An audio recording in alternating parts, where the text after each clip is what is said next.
चलिए कांग्रेस की बात करते हैं। आज छत्तीसगढ़ में भाजपा और कांग्रेस जो है आमने सामने देखने को मिली और भूपेश बघेल पर लगातार जो है अमित शाह ने जो है तंज कसा है। पहले सुनिए भूपेश बघेल ने क्या कहा, फिर सुनिए कि अमित शाह ने क्या कहा। पहले आप सुनिए कि भूपेश बघेल ने छत्तीसगढ़ में रोजगार को लेकर क्या कहा।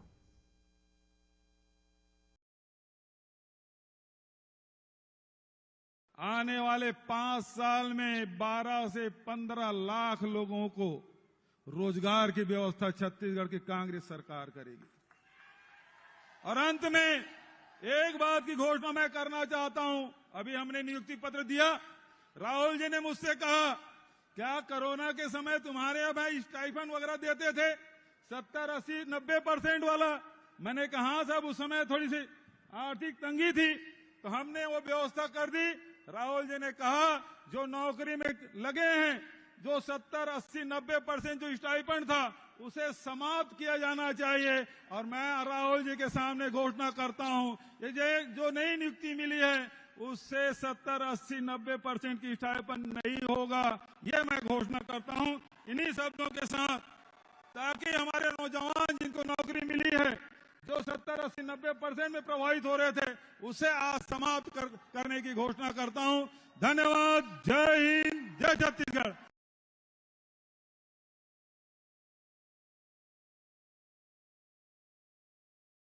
सरकार के काले कानूनों की बात बाद में करूंगा, परंतु छत्तीसगढ़ के लिए भारतीय जनता पार्टी ने क्या किया वो जरूर बताना चाहूंगा। रमन सिंह जी जब मुख्यमंत्री बने, 15 साल सरकार चली, छत्तीसगढ़ में सबसे बड़ा प्रश्न था राशन के घोटालों का।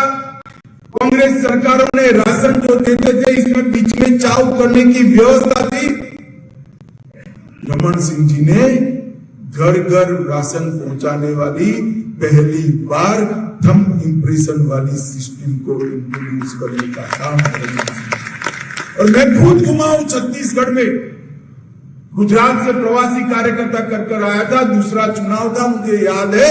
रमन सिंह जी को कोई रमन सिंह नहीं कहता था, चावल वाले बाबा कर पूरा छत्तीसगढ़।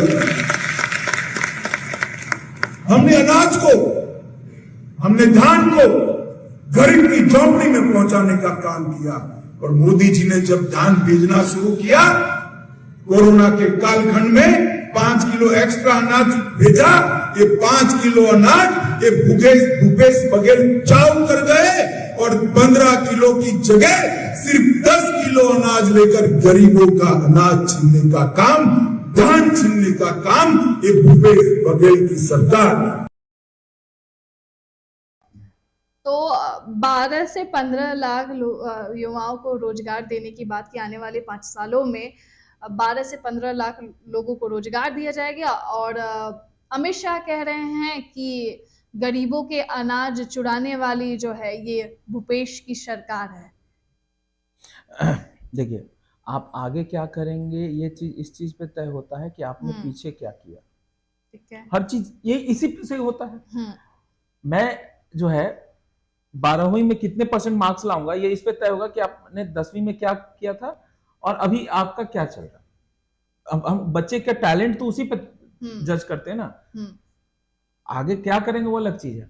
तो अभी तक बताएं कि आपने 5 साल में कितने लोगों को रोजगार दिया। सिंपल सी एक बात है।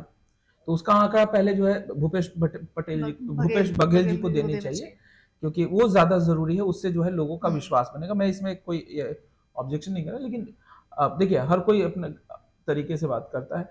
लेकिन क्या है ना कि जब भी इलेक्शन आता है तो इसी तरह के वादे किए जाते हैं और लगता है कांग्रेस अब दूसरों के वादे चोरी करने में ज्यादा यकीन कर रही है।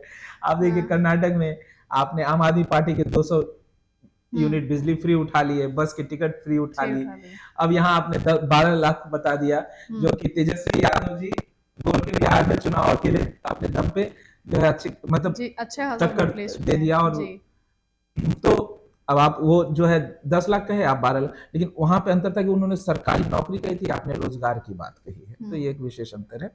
तो रोजगार देना फिर वही पकोड़े तलने वाली बात मैं भी कहूंगा कि आप कहेंगे कि रोजगार तो ये भी है, तो रोजगार किस तरह के रोजगार, और अब क्या ना, रोजगार का स्वरूप बदल गया। आप अगर एक कोई चौकीदारी की नौकरी करता, गार्ड की नौकरी कर रहा है, मैं ये नहीं कह रहा कि कांग्रेस की बात है, आज आप गार्ड की नौकरी को एक स्किल के रूप में दिखा रहे हैं और आप नौकरी दे रहे हैं, जबकि यही नौकरी पहले जो है सरकार जो है वो पुलिस के द्वारा कराती थी, सीआईएसएफ के द्वारा कराती थी, अलग अलग पोस्ट होते थे। जिस तरह से मैं आपको एक थोड़ा सा टॉपिक से हटके बताऊं, एम्स जैसे संस्थान है, आज जाएंगे वहां पे एक प्राइवेट गार्ड होता है, एक समय वहां पे सीआईएसएफ के गार्ड हुआ करते थे, जो आज मेट्रो में होते हैं। CISF central industrial security force कहा गया है। ये इसका गठन ही इसलिए किया गया था ताकि जो केंद्र सरकार के जो संस्थानें हैं वहां पे सुरक्षा के काम कराए जाए। आज की डेट में लगभग कुछ जगहों को छोड़ के बाकी सब जगह से इनको हटा दिया गया। तो अब जो एक इंसान की जो नौकरी में आप जो खर्च कर रहे थे, आज उसको आपने कॉन्ट्रैक्ट बेसिस पे कर दिया और 7,000, 8,000, 10,000 की नौकरी करके वो कर रहा है, और आप उस पर भी क्रेडिट ले रहे हैं। एक व्यक्ति का पूरा, अगर एक सीआईएसएफ के जवान की नौकरी मतलब सैलरी की बात करें और उसका 8-10 हजार की बात करें, कौन बेहतर कंडीशन में होता है? सीआईएसएफ का होता है, उसको अच्छे पैसे सैलरी मिलती है, सब कुछ में। आपने इतने लोगों की नौकरी खा गए, और अब जो है उसमें भी आप गार्ड की नौकरी देकर आप कहते हो कि देखिए मैंने रोजगार दिया। तो मैं ये नहीं कह रहा कि बघेल जी ऐसा कर रहे हैं, ये पूरा अभी जो सिस्टम है ना ऐसे बन चुका, और उसमें हम उसमें भी मतलब आप किसी का खाना छीन लेते हो थाली से और उसके बाद एक दाना डालते हो और कहते हो कि देखो हमने एक दाना डाल दिया। तो आज जो है नेता इस तरीके से पॉलिसी को चेंज करके उसमें भी वाहवाही लूटते हैं। तो रोजगार जो है इसी तरीके, और यही चीज जो है चाहे वो केंद्र में बैठी सरकार है या फिर वो राज्य में बैठी सरकार है, तो जो 10-12 लाख की बात कही गई है उसमें वो किस तरह के रोजगार देंगे उसको भी क्लियर करना चाहिए।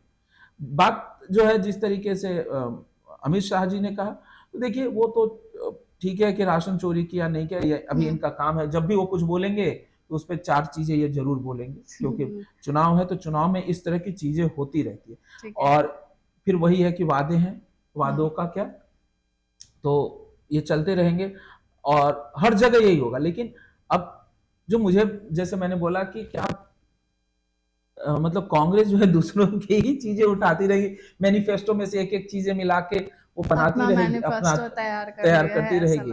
तो ऐसा लग रहा है कि जैसे मैं कहता हूं कई बार आपको कि कांग्रेस अभी दिशाहीन हो रखी है अपनी पॉलिसी को लेके, कि मुझे किस पॉलिसी पे चलना है वो नहीं कर पाती।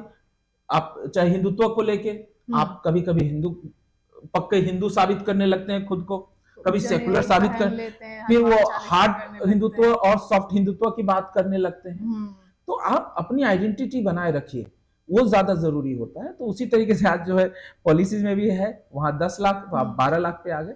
अच्छा है, अगर आप लोगों को रोजगार देते हैं तो इससे कोई दिक्कत नहीं है, लेकिन इस तरह की जो पॉलिटिक्स है अभी चलेगी, और अब चुनाव है तो इसमें कोई दिक्कत नहीं है। मुझे लगता है कि शायद इलेक्शन के समय ही जो है बहुत लोगों का भला भी होता है, कम से कम इससे कुछ जो है चीजें आती है जो सामने और लोगों को मिलती है, का भला हो रहा है। आप देखिए जैसे आरक्षण जब आया जी, बहुत लोग इसके विरोध में हैं, चीजें हैं, बहुत लोग इसका सपोर्ट में, लेकिन धीरे धीरे आरक्षण करते करते जो बहुत कम लोगों को मिलता था आज बहुत लोगों को मिला। अब तो ओबीसी मतलब जो जनरल कैटेगरी में भी 10% आ गया। लेकिन इसकी जो शुरुआत हुई थी वो कहा जाए गठबंधन की सरकार के द्वारा ही दिया गया था। वीपी सिंह की सरकार में जब मंडल कमीशन को लागू किया तो उन्होंने क्यों किया था लागू, क्योंकि छोटे प्रेशर इतना था कि सरकार गिरने का डर था, तो उन्हें लगा कि इसको लागू कर दूंगा तो हमारी सरकार दोबारा बन जाएगी। तो कई बार जो है नेताओं का ये जो डर होता है उसके कारण से जो है बहुत सारे लुभावने वादे कर देते हैं और चुनाव के समय इन चीजों को लागू भी कर देते हैं। तो वही चीज है, अगर लोगों को रोजगार देते हैं तो अच्छी बात है, और 200 यूनिट बिजली अगर भी फ्री कर दें तो अच्छा है। कम से कम छत्तीसगढ़ के लोगों को जितने भी दिन है फ्री की सेवा मिलेगी, बस की सेवा मिलेगी, तो मैं तो चाहूंगा कि छत्तीसगढ़ में ये भी जरूर लागू करें।